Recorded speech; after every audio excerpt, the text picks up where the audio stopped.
Greetings and welcome, fellow travelers. Please take a moment to give that like button a little love. It gets awfully lonely down there by itself. Maybe share the video with a friend. And if you'd like to hear more, please go ahead and hit that subscribe or follow button. Now, on with the story.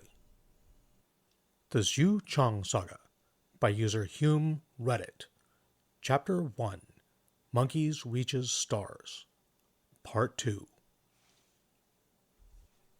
Zhu was becoming deaf to the crack of bone, blind to the color of beige or green blood. The group was advancing steadily forward. They'd progressed beyond the labs and were now in what seemed to be office areas. Some of the rooms contained the aliens who looked like the Roswellian Greys, but those aliens had no desire to fight, instead choosing to run or hide. Except for the one alien that the one-eyed raccoon had a special hate for, the group didn't bother with them. A few of the offices had windows, and Zhu now knew that they were on a planet. A barren planet that looked a lot like a beige version of Mars. She was on an alien planet. It was amazing and momentous, and she desperately wished that it was someone else in her place. A soldier, maybe, or a scientist. They'd met two more groups of soldier aliens, slightly larger groups each time. Their enemies weren't interested in capturing them anymore, as they always opened fire with their energy weapons as soon as they caught sight of them, spitting out bolts of white light. 3 of their number had been cut down already, 2 fatally if she understood the mournful sounds of her partners. It proved her suspicion that the raccoon-like aliens were just as fragile as their captors, or, more accurately, that Zhu was far more durable. Twice, Zhu had thoughtlessly thrown herself in front of Ima and taken hits that she was sure would have killed her alien friend. The impacts had hurt, like a solid punch, but no worse. When they met such resistance, Ima and the others would fall back and take shelter, and leave Zhu to do her work. The first encounters had been slaughters. She had been frightened and angry, and the insectoid aliens were terrifying. She didn't like bugs. But she still had to defend the others. So she'd fought desperately. Her form had been horrible. Sifu would have made her clean the guan top to bottom twice if he'd seen it. She hit too hard and barely maintained her balance while kicking. The adrenaline flooding her system had made her sloppy, and in between fights she would shiver as her heart raced. She still won. The insectoids were terrifying, their carapaces shiny and hideous, but they cracked like glass beneath her strikes and spewed horrible beige fluids onto her hands and clothing. She already knew the behemoths couldn't take a hit, but every time one of the big creatures broke underneath her palms, it surprised her. One had grabbed her arm and drew back 2 of his other fists to hit her. She'd countered without thinking, twisting her wrists, and his grabbing arm had splintered, bending where even she knew it wasn't supposed to. Her retaliating palm strike to his chest had produced another popping sound and sent him flying into his squad mates, knocking them down like 10 pins. He hadn't gotten back up. Her fright had eventually turned into incredulity, and then a grim inner chill. Zhu knew how stupid it was to wish for a fair fight. They were fighting for their lives and freedom. And yet, she didn't feel like a freedom fighter. She felt like an executioner. There was no honor to be had, no sense of accomplishment. She stormed through them as easily as she might have kicked and punched her way through a playground at recess. Zhu was forced to revise her earlier revelation. She wasn't merely the alien. She was the alien monster. It wasn't as satisfying as she thought it might be. She allowed herself to ease back, to concentrate on her technique and her breath. She had been wasting energy, and her shoulders and thighs burned from the exertion. She rested as she could between encounters, saving her strength for when battle was joined, when she would move like the wind and draw fire away from the others. She would take a few hits from the energy weapons, but once she jumped and sprinted into the center of the group, they risked hitting each other with every shot. A few of the enemies had drawn glowing swords. Her brother would have been thrilled. He was such a nerd, and nearly sliced her in half. But she dodged the blows and had torn the weapons, and sometimes the hands that held them, from their grips. Rather than pick the swords up herself, she left them for her friends, since for some reason the guns wouldn't work for them. She still had her hands and feet. With her newfound calm, she tried not to kill. She concentrated on her form, her gigong, Her blocks had been sharp and brutal, once even tearing an arm off of one of the behemoths. So instead, she tried to use Chisao, guiding their blows around and away. Her strikes could crush an alien chest, so she softened, turning them into powerful shoves. Even the largest of the aliens she could fling across the room, where they'd crash into a wall and fall to the ground, down for the count, but still breathing. She was less careful with the grasshopper aliens, but they triggered every phobia she had, and she found it hard to empathize with them. Still, most of them would survive, even if many were lacking limbs when she was done. They were still the bad guys, she reminded herself. When she forced herself to relax, it actually let her move faster and last longer, and her movements confused and frustrated the enemy. It was less effective than the raw terror she'd inspired before, of course, but was also less of a burden on her spirit. It was funny watching the behemoths trying to hit or shoot her when she was in her low stances. They never seemed to think of kicking her. Perhaps being short wasn't all bad. Ima had never thought they'd make it so far. She fought because she had to, led because no one else would. She was lucky that her guesses so far had been accurate. She simply thought of how the males on Gao tended to act, concerned about image and power, seeking opulence for themselves and their friends. So she'd simply aim their group in the direction of the offices with the most decoration, the finest carpets. So far, it seemed to be working. But they'd have been stopped the moment they stepped out of the prison wing, if it were not for the engine of destruction, this human that they'd allied themselves with. Zhu came from a heavy-gravity world. Ima was sure of it. It explained her strength and speed. It explained her durability and why she ate so much. Her skeleton and musculature must be far denser than the average sapient.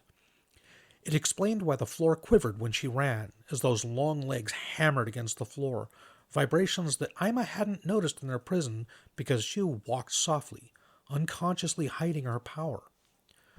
By unspoken agreement, they left the bulk of the fighting to the human.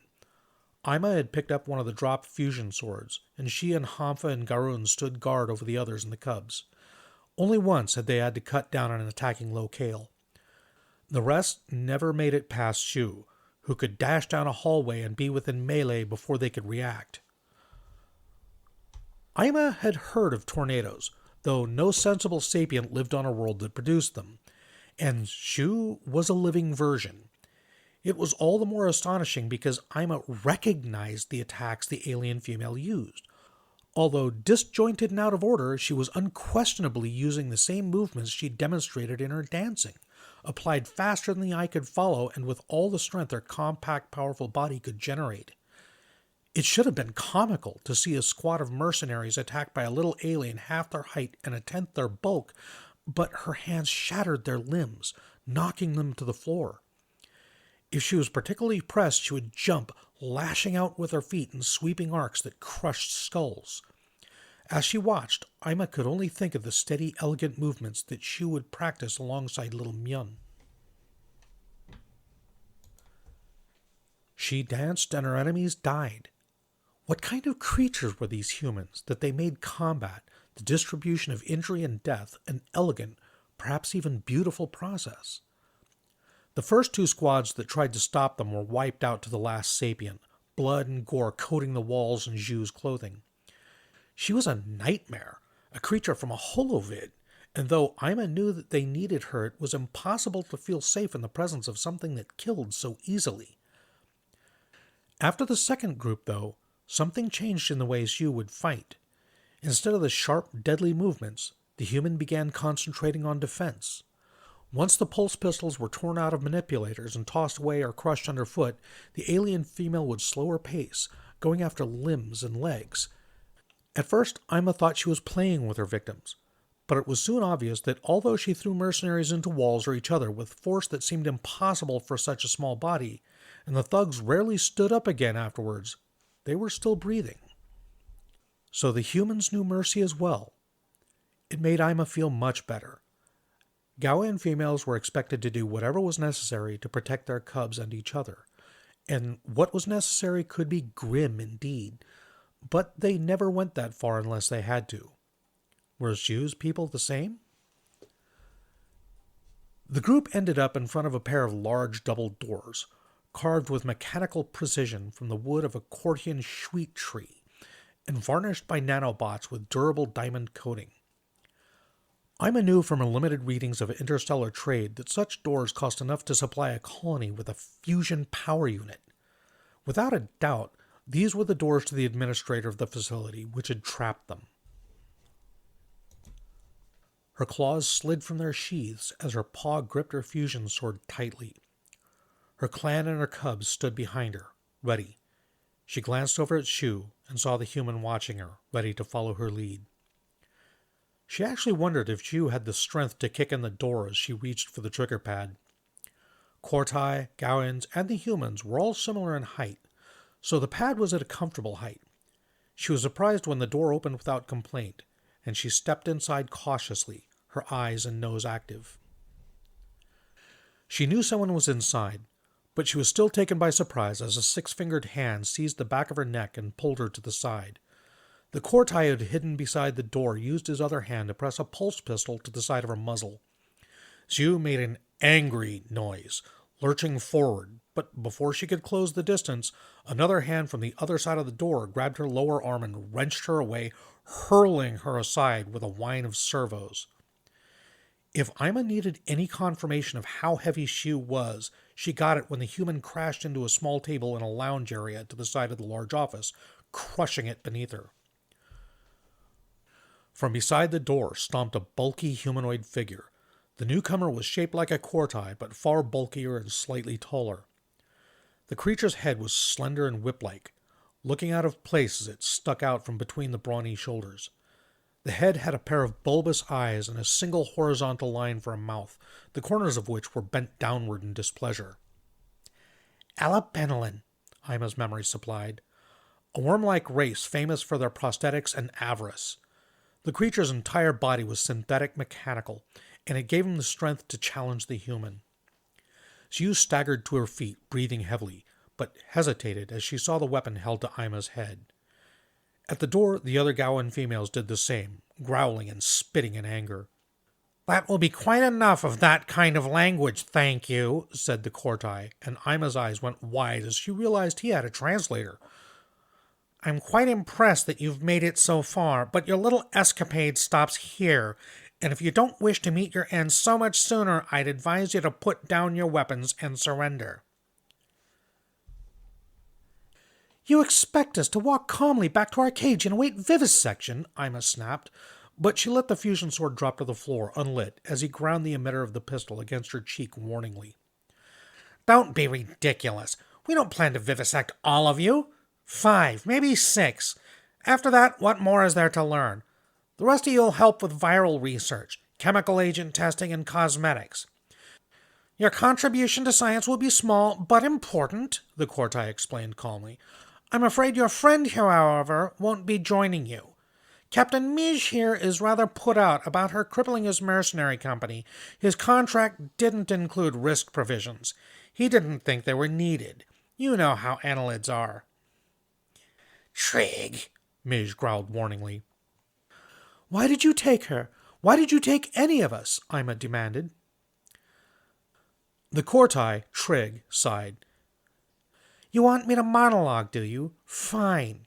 I took you all for science. You and your brethren are simply the means to fulfill my main contract. It's just work, nothing personal, until you decided to make it such. The human was for a side project. I'd heard rumors of the species, and they're almost certainly going to end up under a quarantine, so I wished to fetch a specimen before that occurred. Their homeworld is only a small diversion from your colony, so I asked the ship to obtain one. I thought a female would be more docile." Ima couldn't believe what she was hearing. Contracts? Science? Her mouth moved of its own accord. "Docile? You really are a bunch of shut-in nerds, aren't you?" The pistol pressed more firmly. "Mistakes were made," he growled. "Such is science.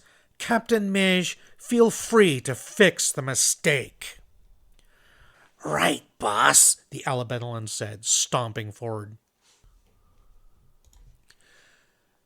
Zhu had watched uncomprehendingly as they spoke, but as Mij approached, she had lowered her body, extending her hands in front of her as she often would during her dances.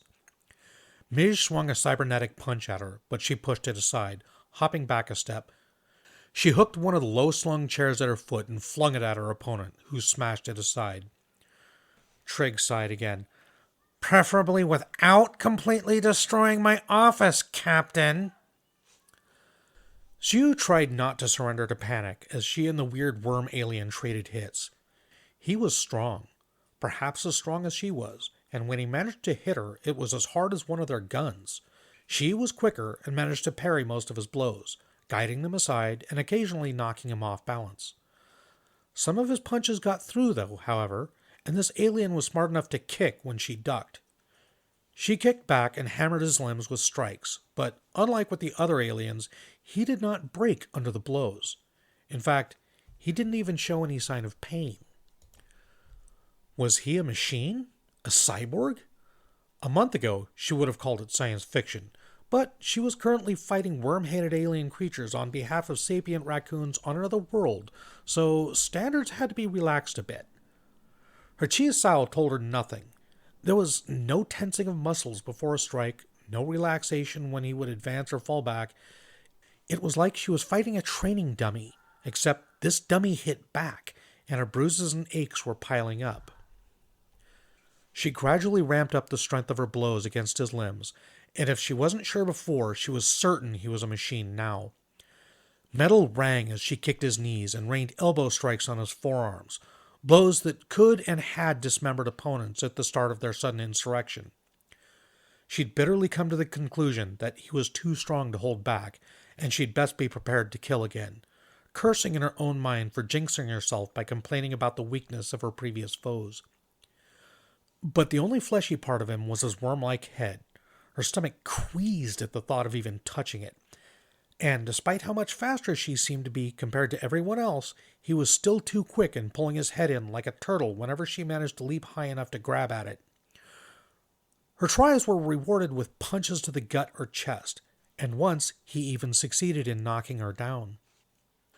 What could she do? She wished she'd paid better attention to Sifu. She'd only ever expected to use her martial arts on screen, or maybe at a forms competition. She never expected she'd ever have to actually fight. What would Sifu say? She struggled to think. Well, probably the first thing he would say was that to keep trying. What didn't work wasn't bagua. Continue the circle, try another direction, adapt. But how could she adapt to fighting an enemy who was all machine? Except, he wasn't all machine, was he? He breathed. She could hear it. His head was like a worm. Was the rest of him worm-like as well? Was he a tube of flesh in a metal human-like body? Ew. Gross. But it gave her an idea. She leaped back out of his range, catching her breath. On a passing whim, she made her return to a fighting stance fancy and elaborate. It seemed to confuse him a little, and it raised her spirits a bit. "I'm ready for my scene, Mr. Wong." The human female had been fighting Mij the way she'd fought most of the guards and thugs who had blocked their way, with mercy, striking at limbs to debilitate rather than to kill. But the annelid had no limbs. His body was a mechanical suit, a vehicle that he rode in. She was wasting her strength. Her blows made the room ring loud enough to make Trig flinch, but didn't do much. Ima couldn't even tell her. Even if Trig would allow her to shout advice, Shu couldn't understand what she was saying. But Zhu was clever, possibly even as clever as a Gaoian or Corti. Ima could tell when the human had realized. As she watched, she saw the character of Shu's blows change, if only slightly. They seemed to stick a little longer, as if they were not just hits, but shoves as well. Her body motion became even more dance-like, circling Mij in a cybernetic suit, hammering him from all sides, and flowing around his counters like water. The Alabenelin was knocked backwards, bit by bit, until he had to brace against the wall just to protect his rear. Zhu stopped circling, and continued to punish his body, the most armored part of the suit. But was Mij panting? It was inevitable in any martial art, especially in one known to be lethal like Bagua Zhang, that a student would ask about Dim Mak, or the death touch. Sifu handled the oft-repeated question with far more patience than Zhu would have had after so many repetitions.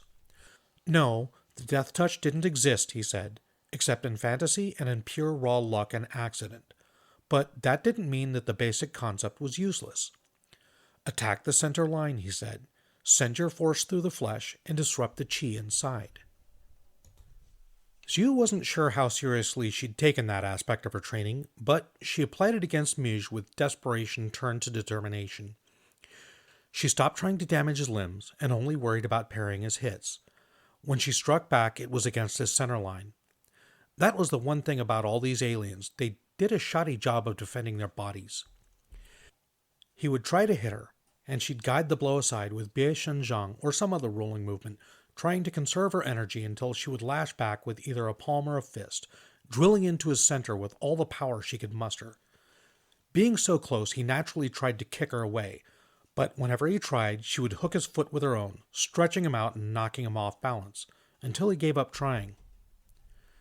She slammed her hand again and again against where the solar plexus would be on a human, or the midpoint of a spine. She walked the circle around him, and he had problems keeping up. Eventually, he had to back against a wall just to keep her from getting behind him. So, she punished his front, and the reinforced wall he was pressed against actually began to crumple slightly. It was working. The worm-like alien had actually paled, and although it was weird to see a worm with a mouth, she could tell he was struggling for breath. He was flesh inside the suit, just very long and narrow. He was as fragile as any of the other aliens, and our attacks were knocking him around inside. Sifu would be proud. "Mij, what is the matter with you?" Trigg snapped. In front of him, his pulse pistol still to her head, Ima grinned fairly. The administrator had been smug through most of the short and vicious fight, but then Zhu had suddenly gained a second wind. The others, still huddled in a crowd at the entrance to the room, had been watching the battle with nervousness and then elation, as if the underdog team had suddenly turned a sporting event around, rather than the ultimate fate of their lives. Their cheers had only enraged the Corti administrator even further. "Mij, finish it! Mij!" Trigg snapped. "By the stars!" Trigg moved the pulse pistol away from her head, aiming at Zhu, thinking to rescue his beleaguered henchman. It was the moment Ima had been waiting for. Her claws unsheathed, and she lashed out at his extended arm. Gaoian claws were relatively tiny, but they traced a trio of furrows down his arm which immediately leaked blue liquid. The Corti cried out and then snarled, trying to bring the pistol back to shoot her, but she seized his arm and struggled. The others, almost not believing what they were seeing, hesitated before surging forward. Trigg managed to shove her off, knocking her down. He saw the angry crowd rushing him and fired randomly into it, and Ima heard cries of pain. He looked back at her, and she saw murderous fury there. The pulse pistol swung back to aim at her head. A fleshy rope lashed out, catching him in the wrist. The pulse pistol was sent flying, and Trigg cried out in agony as he fell to his knees, clutching at his arm. Ima looked up and saw Zhu standing there, looking as angry as when Mune had been threatened. Clutched in her hand was Mij himself, without his power armor. She'd managed to grab hold of him, ripping out of his suit, and then using him as a living whip to strike down his boss. The annelid gurgled in her grip, struggling for breath, the long coil of his body flopping uselessly against the floor. Ima struggled to her feet. She glared down at the sniveling Corti. "We win." Trigg initially didn't want to cooperate. That was easily solved. Zhu simply took hold of his good wrist and squeezed until the researcher was quite agreeable. She hadn't even needed to be asked, easily interpreting the argument between the administrator and Ima, and after that, Trigg was only too happy to send a distress signal on their behalf. Nearly 20 of their captors were shepherded into the holding area where the subjects had been kept, stripped of their weapons, and given medical supplies to treat each other since their former lab subjects lacked the know-how. Outside the cage stood 3 angry Gaoian females armed with fusion swords and the implied assistance of their human ally. Mij was locked in a tank with an air-permeable lid found in one of the labs, good enough to keep the worm from somehow wiggling out and trying to get back to his armor. Trig was allowed to treat his broken wrist, though with Ju's digits poised at the back of his neck. The Corti was smart enough to know that anything untoward would result in his head impacting into, and knowing the human strength through, his fine, impeccable quality desk. The Gaoians questioned him the entire time. Ima was disappointed to learn that the translator didn't even have Ju's language programmed into it. In fact, the installation database didn't even have the name of her homeworld, nor its location. Trig had been careful about hiding his steps and preserving his plausible deniability. The location had been supplied only to the ship's crew, and they were long gone. Ju was alone, and Ima wondered if she understood that. One planetary rotation after their successful escape and seizure of the installation, they received a response to their distress call. Even better, it was a Gaoian ship. It was good news and drew cheers, even as they mourned the loss of Hampha, Ujali, and Minin. The captain of the ship was appalled by the deaths of the 3 females, and Ima appreciated the fact that he seemed quite sincere, not merely acting for the sake of improving his mating prospects. The 10 surviving females and 4 cubs were given berths, while Trig was shoved into the brig. The installation's distress call was left running, as they would be leaving the prisoners and Mij for someone else to deal with. If no one came, well, Ima didn't care. The ship's crew were professional and efficient. The one hiccup came when it came to decide what to do with Ju.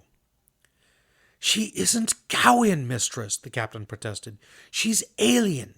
She consumes nearly 4 times as much oxygen as one of us, and if her appetite is as you say—" "You're headed straight for the homeworld, aren't you?" she demanded. "You said, what, a 5-rotation journey? Surely we wouldn't deplete your consumables that quickly." "Yes, no, but what about other concerns? Alien beings, actually from uncontacted worlds, carry unknown diseases. And if she's as violent as you've reported—" "She was violent in our defense, Captain," she snapped. "If you don't threaten us or the children, I think you'll find her quite agreeable. As for disease, she was implanted with Corti long-term suppressor. We all were. We'll just leave hers in a place until we're certain, distasteful though it may be." The captain was wilting, watching his hopes for enticing her as a mating partner dwindle as he argued. "Why would you concern yourself for an alien female? She isn't clan." Ima looked over at where Shu sat in the corner of the docking bay. 2 of the cubs scrambled all over her, but she held them up as easily as if they were made of soft pillows. Myun hung from her outstretched arm, chittering with Gaoian laughter, and Zhu responded with her own barking version of the same. The human could literally tear some of the fiercest mercenaries in existence limb from limb. Yet Ima had no fear for the little cubs as Zhu bounced her lightly. The human had proven she knew how and when to use her strength. "You're wrong, Captain," Ima answered. "She is clan, and we don't leave clan behind." Good morning, good afternoon, or good evening. I am the Casual Deathworlder, your host, and this has been the Zhu Chang Saga, Chapter 1, Monkeys Reaches Stars, Part 2. I hope you enjoyed listening to it as much as I enjoyed recording it for you. If you did, please go ahead and smash that like button. Maybe share it with a friend. If you'd like to hear more like it, or if you'd like to hear the rest, go ahead and hit that subscribe button or follow, depending on whether you're on YouTube or Rumble. I'd like to start with a big shout out to my buddy Gregor. I could not do this without you, buddy. Thank you very much, and I hope you're feeling better. Okay, yeah, this is one of my absolute favorite stories. It's the story that actually got me into HFY and led me to the Jenkinsverse. This story is very integral to the Jenkinsverse. It's one of, I think, 3 or 4 that wind around and through it and directly interact with it.